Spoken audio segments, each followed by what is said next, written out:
Grand Rising family, it's your brother Makai, back with another video. Today in my meditations, the universe gave me the frog. And as I began to meditate on the frog, a lot of things came to the surface.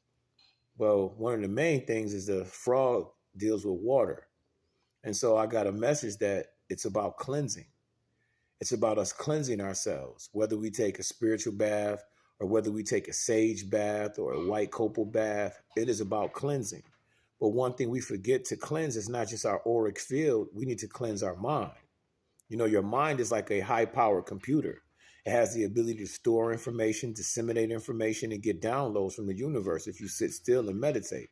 But a lot of times, we do not take the time to properly maintenance our computers, as in to defrag the computer so that it runs more smoothly. You need to update this the spyware list so that you can run antivirus and make sure that there's no things in your mind that shouldn't be there. You know what I mean? We have to you have to basically maintenance the mind. The mind is a muscle. It's a tool as well. So it's up to us to really take care of ourselves from that perspective. Not to mention, when you go to sleep, are you shutting your computer all the way down, or is it still running in the background? Is what happened today at work still in the forefront of your mind? Is the worries on your mind? Because it's a time and a place for all these things. But you have to understand that you need to defrag. You know what I mean? You need to remove this negativity or it will fester and begin to grow. But not just from that message I received about the frog.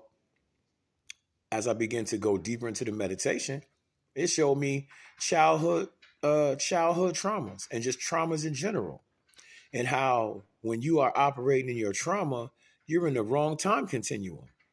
Because let's say as a little child, when you saw your mom with a belt or you saw your mom with a wooden spoon, it made you fearful. And now you're a grown adult and you're still fearful of a belt and a spoon. That's because you are in the wrong time continuum. You are no longer that little child that you were anymore. You are an adult. But yet you haven't deprogrammed your mind. You haven't defragged it. So what are you doing? You are doing a disservice because you're not living in the current situation.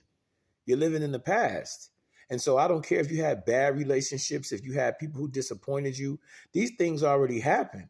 So you can't live your life fast forward in the same time continuum because you should have evolved. That's what this whole thing about is evolution. If you're still triggered by the things in your past, then those specific situations, you haven't evolved past it and you need to deal with it.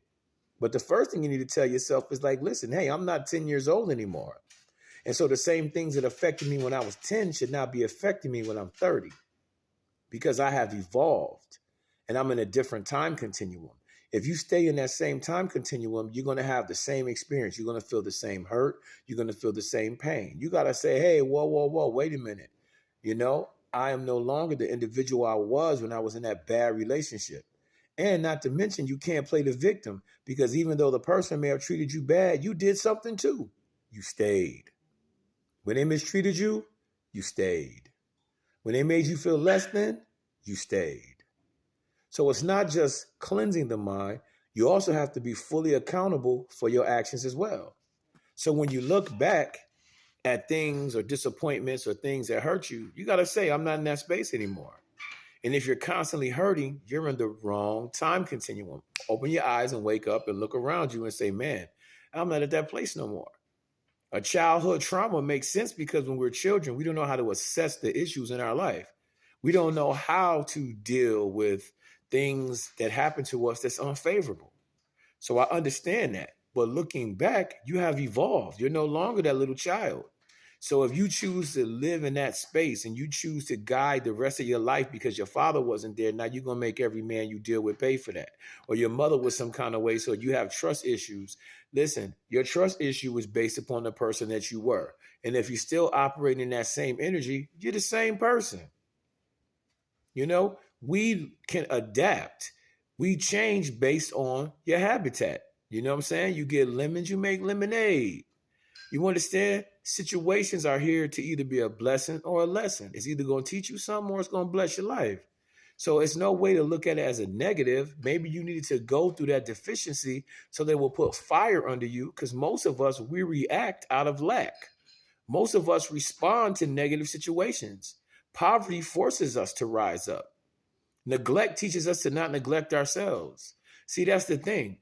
You got to have ownership over your stuff. I own my stuff. No, it's nobody else's fault. I don't care what some woman didn't do for me. I don't care what some man didn't do for me. At the end of the day, I have full control over this reality in which I live. So cleanse that mind. Make sure that mind is cleansed. You need to detox every AM, every evening, before you go out into this world, before you go out into someone else's reality. You need to have your reality intact. And that's why that frog is so powerful, because it represents duality. When it was a tadpole, its life was totally different than when it got on the land. And what it needed as a tadpole is not as much as what it needs as a frog. So you have to also understand that when you was a tadpole, how your life looked and everything was large. But then when you grew and become a frog, you were in a whole different habitat. So the survival instincts of a tadpole and a frog is not the same. So you have to understand and come to the mental conclusion that I'm in the wrong time continuum. If I'm sitting up thinking about how my mama did me wrong, how my boyfriend did me wrong, how my girlfriend did me wrong, how my kids did me wrong, that's the past. Go into a new time continuum, because you can't change the past. That was either a lesson or a blessing. And then you go back, when you look, you got to take ownership for what you did, because not doing nothing is a choice. You're saying you didn't make a decision. You made a decision to do nothing. If you stayed in a negative situation and you kept enduring the pain, that was your choice. So the frog is the animal of the day, which represents cleansing. Cleanse yourself, not just with sage, not just the auric field, but also cleanse the mind, detox the mind. And remember, the childhood traumas and the traumas you went through in your life, that is a thing of the past, because you dealt with that when you was a tadpole. Now you a frog. You understand? I hope you understand. Listen, stay motivated, constantly strive to be a better you each day. Obstacles are the things that you see when you take your eyes off the goal. And remember, detox and cleanse. And let those things go that no longer serve you. And remember, you in a different time continuum. You tell your ego, hey, that happened when I was 10. I'm 30. That's the past, man. I survived that. It's on to the next. Hey, it's been your brother Makai. I'll talk to you soon.